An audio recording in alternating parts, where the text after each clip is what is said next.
From Washington, D.C. in Business Today, 3 things to know. First, coming to America. More than 40 heads of state from across Africa descend on Washington for the biggest Africa conference in U.S. history.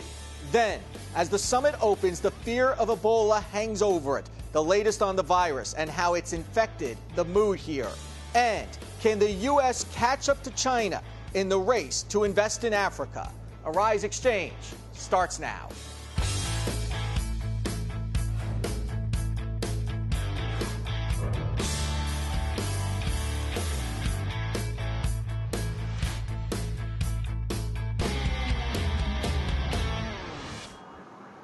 Hello, everyone. I'm Andrew Schmertz. An unprecedented 3-day conference bringing in more than 40 African leaders from 51 countries here to Washington, D.C. is underway. It has been years in the making and comes, as many would say, China and Europe have pulled ahead of the United States in business development in Africa. We are going to have complete coverage of day 1 of the summit. But first, the headline topic here is about a killer, Ebola. Because of the outbreak in Africa, there are concerns about security here in the United States. Dr. Ida Bergstorm practices internal medicine at Farragut Medical and Travel Care and joins us now to update us exactly about what's happening in Washington, D.C. and to talk to us a little bit about this virus. Ida, thank you for joining us. Thank you for having me. So what have you heard as far as the precautions that are being taken here, and do we need to take precautions? I think we need to be fairly understanding that this is a very serious virus, although it's not easy to catch. So the precautions are, many of the pilots are being told, for example, if there are people that are overtly ill on the flight, to let the people on the ground know at the airport so that those patients may be quarantined and tested negative. But what you also need to understand is that this virus has a very long incubation period. So many people who come back may not even show real signs or symptoms up to 3 weeks after they return. And the symptoms are very nonspecific, and there can be many other causes. As far as we know, is the virus able to be spread when you're not symptomatic yet? As far as we know, that is not the case. Usually people need to be febrile, having muscle aches, and really feeling pretty badly and showing symptoms for it to be transmitted. When they talk about health screening here, what is happening? Well, this is a misnomer, I think. I think a lot of what they are trying to do is look to see if someone look acutely ill. You know, back in 2009, we had the temperature things where at the airports where they would try to assess whether people had fevers or not. And I just don't think that's realistic on a mass screening level. And plus, in all honesty, there's a lot more likelihood of someone being sick with something else, the like common malaria, cold, or malaria, which kills far more people in Africa. So, as far as any concern of people coming from the area to Washington right now, there were those who said they should have canceled the whole conference. Overblown, do you think?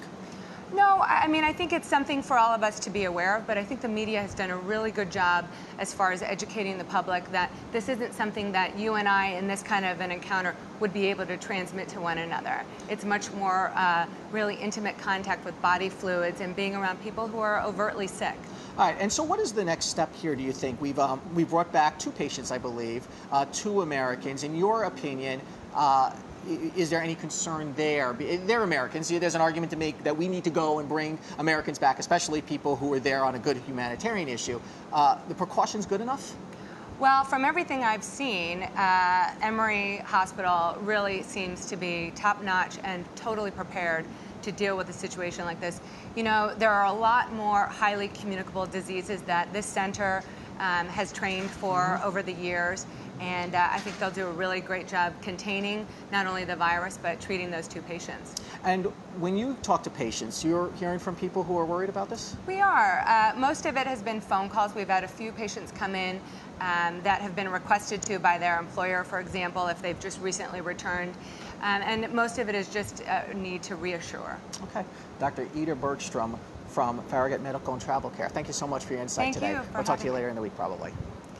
So what does it take to get world leaders of an entire continent in one place? And what exactly are the goals of the summit? Well, we spoke with the former Assistant Secretary of State for African Affairs under President Bush, Jende Frazier. And here's a little bit of that interview. Well, the U.S. Africa Leaders Summit was part of the Africa Growth and Opportunity Act, which was intended to both promote export-led growth in Africa, as well as increase U.S. African engagement and partnership. And mandated within that legislation was a head of state summit. And now that was in 2010 or 2000 when it was put in place, and now 14 years later we're actually getting there. So it's really significant, and the hope of those of us who work on Africa is that this summit will repeat itself, because it really does offer an opportunity not only for the presidents to speak, but for civil society, for the private sector, from at the ministerial level, for everyone to come together and really have a serious engagement on Africa. So it's very, very important. And you say it's finally coming together, which bodes the question, really, are we playing catch up to countries like China and to certain countries in Europe? The criticism has been we have fallen far behind because we focused a lot on aid and not on development. Well, there's always been an important focus of American business in Africa. Certainly oil and gas is the one that people think about, but business has always been there. I do think that having this large forum, yes, clearly Japan has had forums, China's had a number of forums, and so America certainly is behind on having a forum, but I don't believe that we're behind in terms of engagement. We can do more. Certainly, different administrations have done more or less, but hopefully with this forum, as well as the focus that President Obama has brought to Africa since his trip last summer, we'll see a continuation of the level of engagements that I think we had in the Bush administration and even in the Clinton administration. And I want to get back to that in a moment, but you were very involved in ending conflict or helping to end conflict in various areas in Africa. Conflict is still a problem, isn't it? And you're not ever going to get the economic development if you continue to have fighting. What more can this administration do when it comes to conflict in Africa? Well, I actually think President Obama has done very well, although it's been quiet. The support for African peacekeepers has continued. None of those initiatives have gone away, and those initiatives were built on from the Clinton administration, increased money during the Bush administration, and even additional engagement from the Obama administration. So on the peacekeeping front, we've continued to be very proactive. We're also working on the counterterrorism front. I think they've had a very strong support for the Somali government. They're continuing to work with the Nigerian government and others across the Sahel. And so I think that it's really about building and strengthening the capacity of African countries as well as the region as a whole to work together to counter these threats, transnational threats in general, but certainly conflict in creating that collective security framework through African peacekeeping capacity. You're, of course, in the private sector now as well, focusing on agriculture. And agriculture is such an important issue in Africa. And is part of that a technology solution in agriculture that's maybe lagging behind? Yeah, it is. So what I'm specifically doing through a company called Africa Xchange Holdings Company is helping to build commodity exchanges, both in Nigeria, which is Africa's largest market, but also in East Africa, which is Africa's most integrated market. And the technology solution that we bring is actually a NASDAQ electronic trading platform. And NASDAQ trading platform means that you can trade on our exchange from anywhere in the world. You can trade from your bedroom. Right. You can trade from your office. You can trade. We have a trading floor as well, but you don't have to have a trading floor. You can trade from the airport. So it really is trying to integrate the market through technology. Coming up from Washington, D.C., we'll take a look at the markets back in New York, and a little bit later, encouraging more U.S. corporations to invest in Africa. Rise Exchange from our nation's capital is coming right back.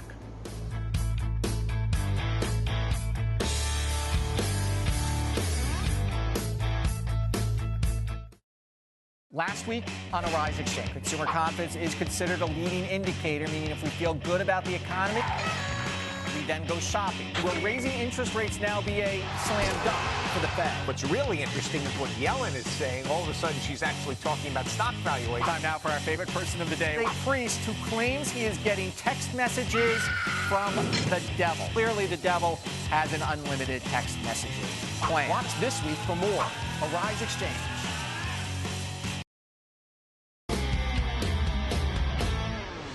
Welcome back to Arise Exchange. U.S. stocks rose after the biggest loss for two-week loss for the S&P 500 all year. Let's take a look at the final numbers. The Dow Jones Industrial Average rose 76 points to 16,569. The S&P 500 added just 14 to close at 1938. And the NASDAQ tacked on 31 to 43.83. Taking a look at some of our top stocks today, HSBC reporting disappointing numbers for its second quarter. Revenue coming in at $31.3 billion. Earning per share of 23 cents did beat expectations by a penny, however. HSBC closing at 53.69. General Electric announcing it will invest $2 billion for a facility development and skills training across Africa. The CEO of the company said the move showed GE's commitment to sustainable growth with a centuries-old partner. GE closing at 25.27. Michael Kors reporting first quarter earnings rose to $919 million per share. Earnings coming in at 91 cents, and that beat expectations by a full dime. Michael Kors closing at 77.01. And taking a look now at commodities, gold closing at $12.89 an ounce, and oil closing at 98.43.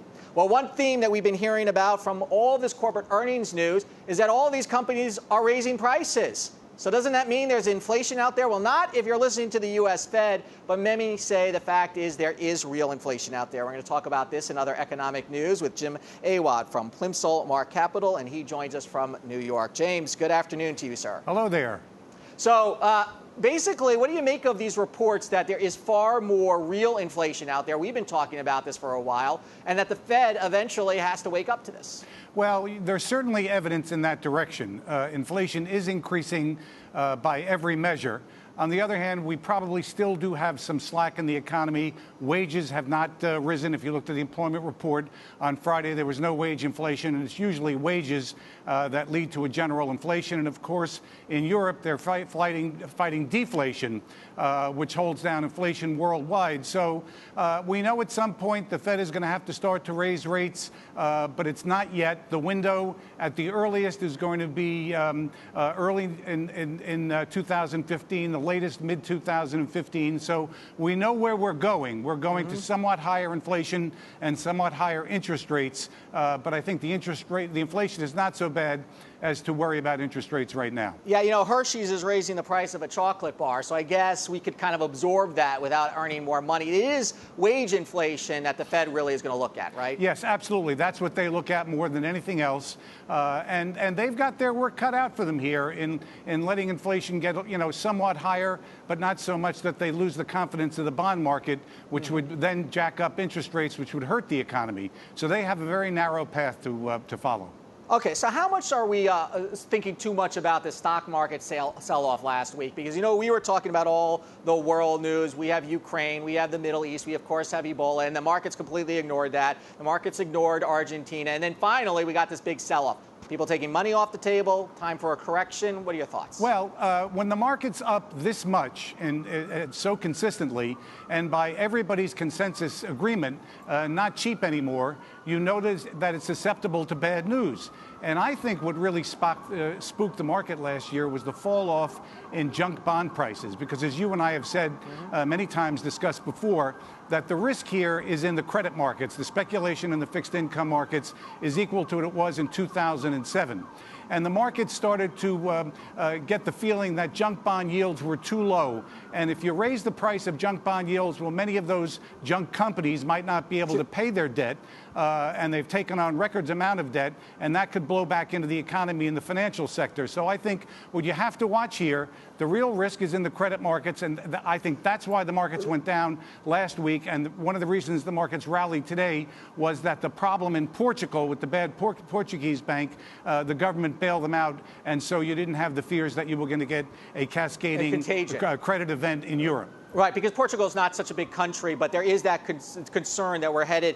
And by the way, when you mentioned 2007, I think that probably worries a lot of people, and when you're talking about credit risk. Yeah. And so the concern was that junk bonds were too low because these companies were too risky. but then if they can't get capital, they're going to get squeezed. Right, absolutely. And the junk bond market, I think, is the most important thing to watch in terms of the financial markets, because that's the most likely place that you can start the dominoes rolling that would affect both the economy and the financial markets. Now, rates are low worldwide, and many people would say they're too low. They would say the sovereign yields in Europe are too low, in Spain and in Portugal. So you are susceptible to bad news. But if you don't get that bad news, the line of least resistance in stock prices remains up, because both earnings and revenues in the most recent quarter were a little bit better than expected. And if you don't have a credit issue, and if the economy continues to grow and profits and revenues continue to grow, then you're okay. But you've got to be looking with every free eye that you have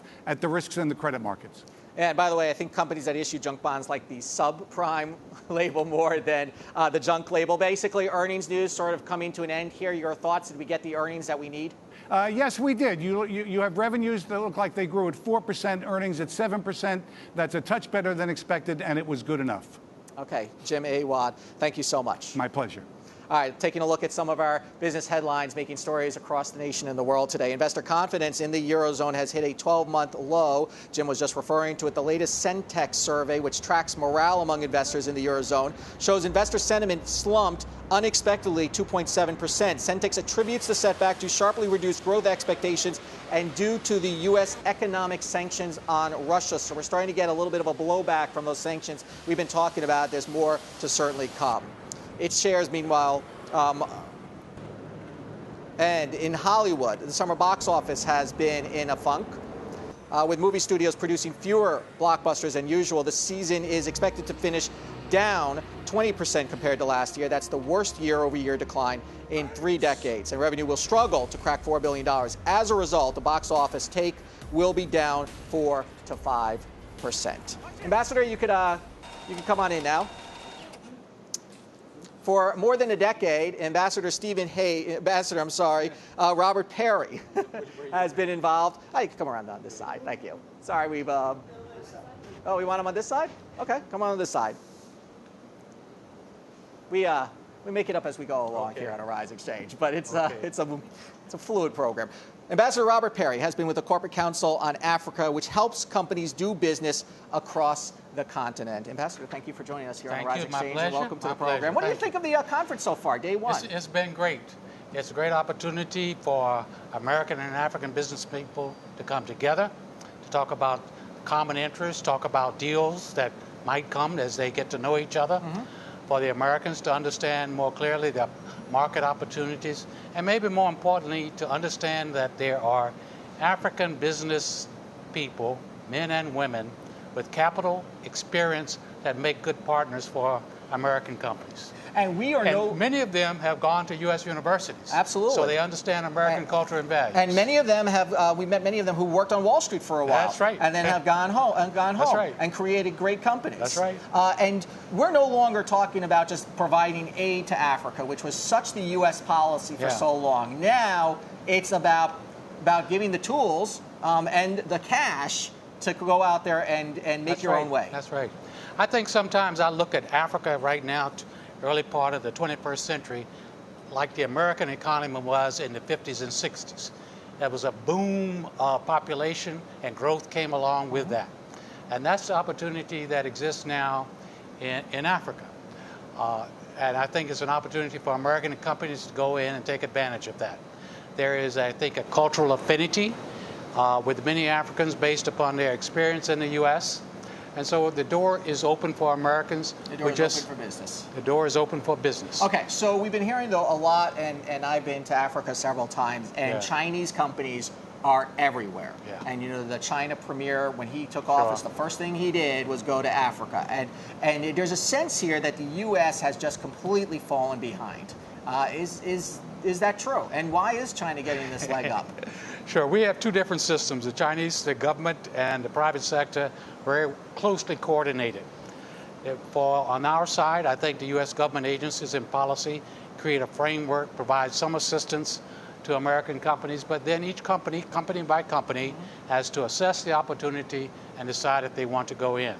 And then they can, depending on the situation, seek assistance financial either from OPIC, Exim Bank, or others to pursue it. God, that Exim Bank is so important, Oh, isn't it it? is. And Congress is sitting there and thinking of I don't shutting down. understand it. You I know, don't it understand supports, first, just here in the United States, it supports a good part of the defense industry. Right. And then all of this funds overseas. It helps American companies. It helps. And it's particularly important for the SMEs. Yeah. Some of the larger companies, they can probably carry it on the balance sheet.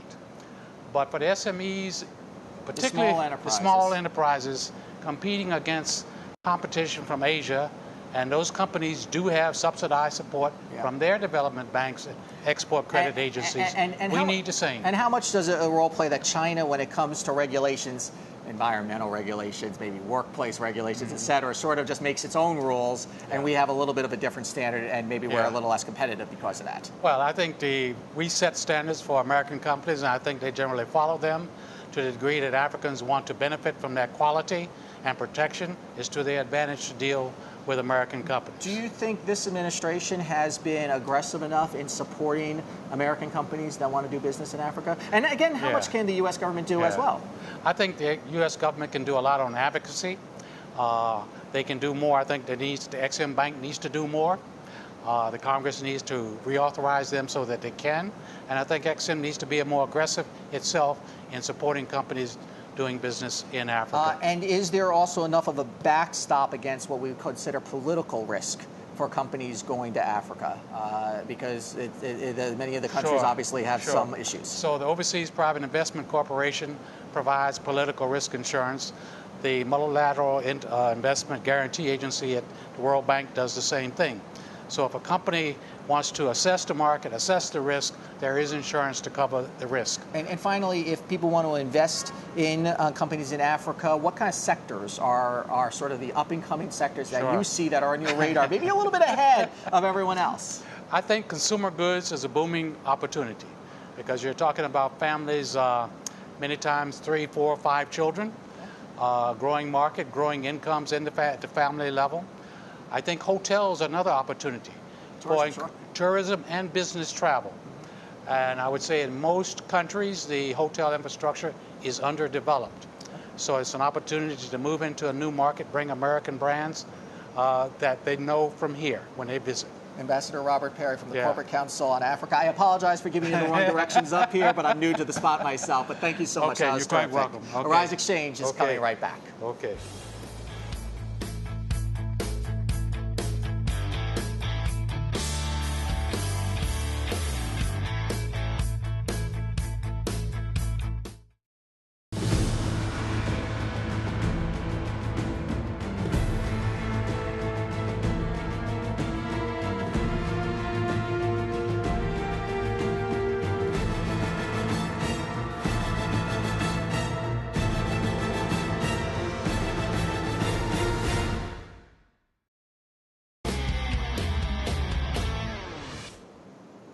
Welcome back to Arise Exchange. Time now for our favorite person of the day, when we choose one person or people who grabbed our attention and not for the right reasons. Today, those people are fashion designers Domenico Dolce and Stefan Gabbana, who are now fighting both the tax man and Anna Wintour, the legendary editor of Vogue. You do not want to take her on, I will tell you that. The two got wind that the sister publication of Vogue, Vanity Fair, was planning an expose on the tax problems the designers have. And to say tax problems, that's a little bit of an understatement. It's believed that an Italian court has found that they committed tax fraud on $1 billion of earnings and have ordered them to pay more than $400 million and send them to prison for 18 months, where no doubt their fashion choices will be a little bit more limited. So Dolce and Gabbana have reportedly demanded that Vanity Fair kill the article or they will pull millions of dollars in advertising from other Condé Nast publications, including Vogue. Vanity Fair thought it so serious that Wintour was dispatched to Italy to oversee coverage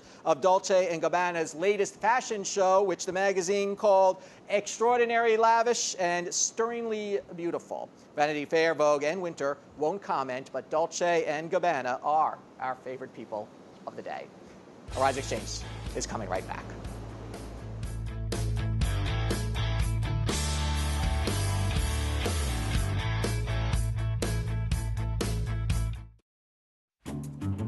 I think news does make people put things in black and white terms, just so that they have a dividing line between what their viewers like and dislike. When they see a person of color, they either think that they're not going to do anything, they're either on drugs or they got pregnant at an early age, and I just want to say that that's not true. It tends to reflect more the interests of the upper income people and the upper income interests. Arise News, every culture, every angle.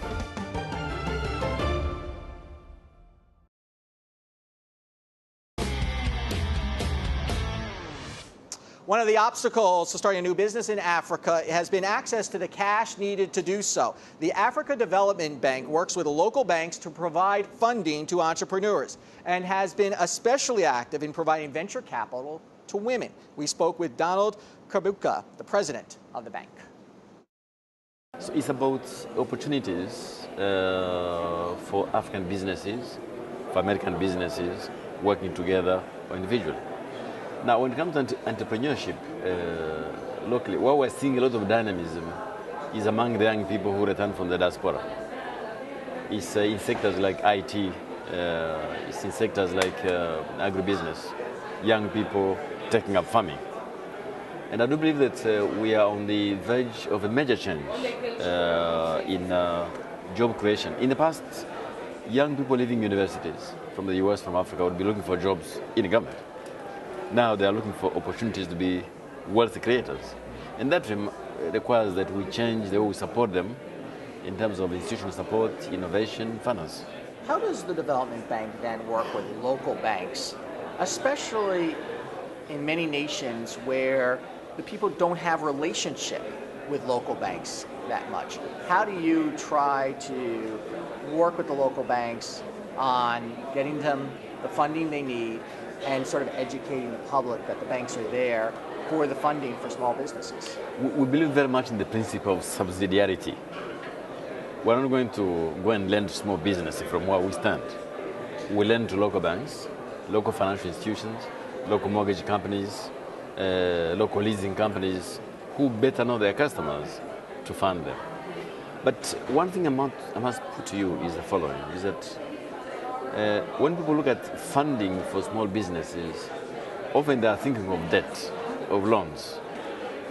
Many of these small companies cannot afford to leverage themselves up to here.